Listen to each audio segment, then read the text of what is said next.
This is NDTV, and you're watching Classics.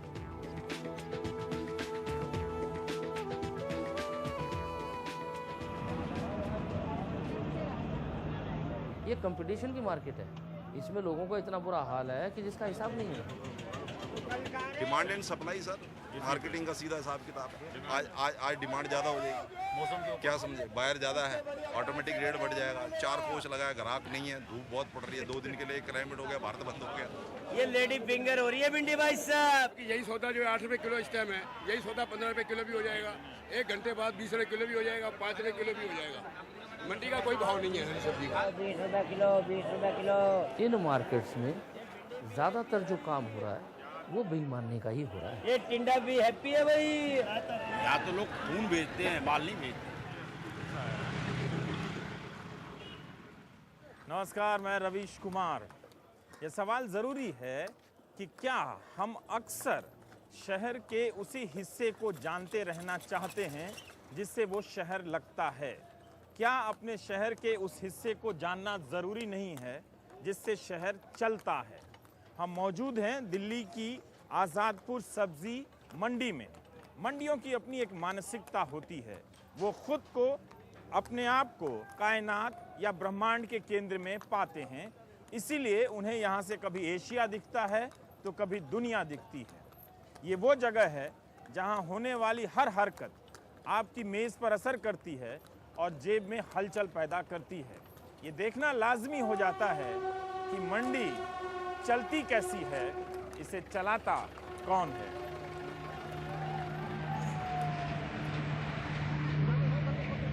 रेलगाड़ी का क्या है, वो तो हर पल गुजरती रहती है, वैसे ही जैसे कोई शहर चलता है जिसमें हम सब चलते हैं।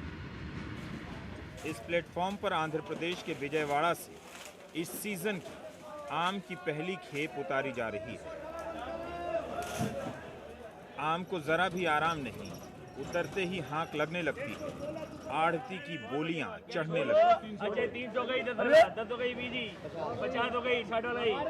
एक तरीके की लड़ाई है, ग्राहक कहेगा मुझे 100 वाला माल 90 में मिले, आड़ती कहेगा 100 वाला 110 का भी है। ये तो रोटी की लड़ाई है। आप कहोगे 10 मंदा मिले, आप हमें माल की कमी दिखाओगे, हम आपको माल की खूबी दिखाएंगे। यहाँ नींबू की बोरी खुलते ही भाव चढ़ने शुरू हो गए। 11.30, 11.40, 11.50, 11.50, 11.60 घनश्याम जी। ओ परवीन भैया, किस बोरी से कैसा माल निकलेगा किसी को मालूम नहीं। 60, 70, 80, 80, 80। हर बोरी से अलग नींबू, नींबू के हिसाब से दाम। 880 दे रहा हूं। जब बोरी खुलती है तो 1 सेकंड में आप जज कर लेते हैं इसकी क्वालिटी क्या है, रेट क्या है? बिल्कुल जज कर लिया जाता है जी, यही तो है इनका। जज कर लिया जाता है। जो क्वालिटी होती है, बाकी जो अच्छी क्वालिटी होती है वो कस्टमर अपने आप जज करते हैं। अच्छा, जो अच्छी क्वालिटी होगी उसको कस्टमर अपने आप मतलब तुरंत क्वालिटी देख के आप उसका बेस प्राइस जज कर लेते हैं कि शुरू कहाँ से करना है। बाकी हम बिट डालते हैं, जो कस्टमर को पसंद आती है वो अपनी कस्टमर अपनी बिट पे लेता है। तो जो अगर इसकी क्वालिटी कम है तो आप उसका बेस प्राइस कम रखेंगे, 400 से इसलिए शुरू इसको करेंगे। 850 से उठाया था, ये 1160 रुपए का बिका। जो बढ़िया था वो 1200 उठाया गया, वो 1540 रुपए का बिका आपके सामने। अच्छा, लेकिन सब कुछ बोलियों से नहीं बिकता।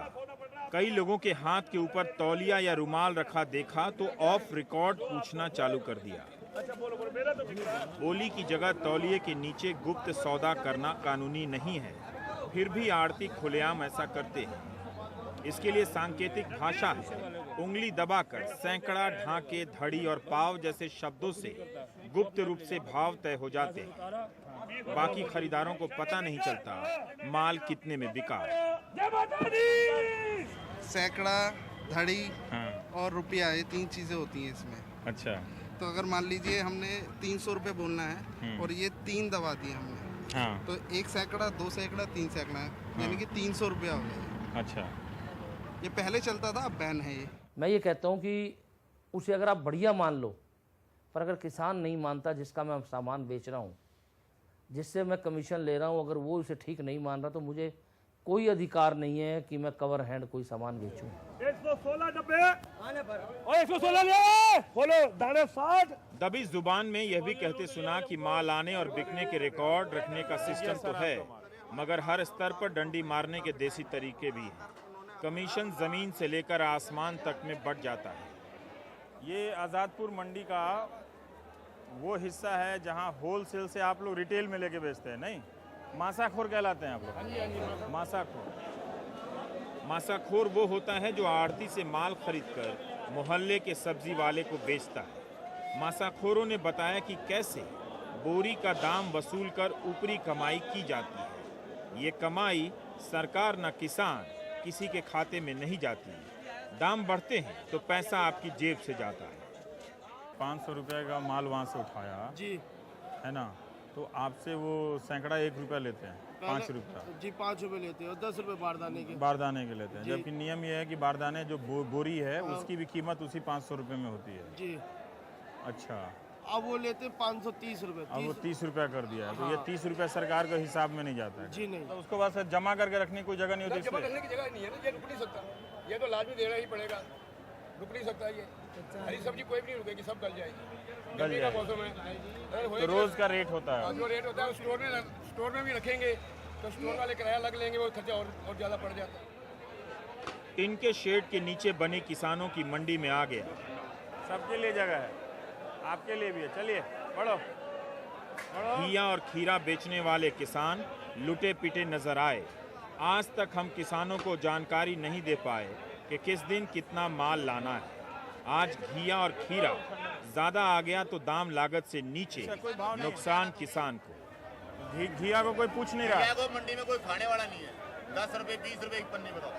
एक पन्नी में कितना होता है? एक पन्नी में 25 केजी। एक हफ्ते बाद देना, आप यहाँ खड़े नहीं सकते 5 मिनट के। ऊपर से टिन के शेड की गर्मी में झुलसती सब्जियां। बेचारा किसान धूप चढ़ने से पहले माल बेचकर जाएगा ही।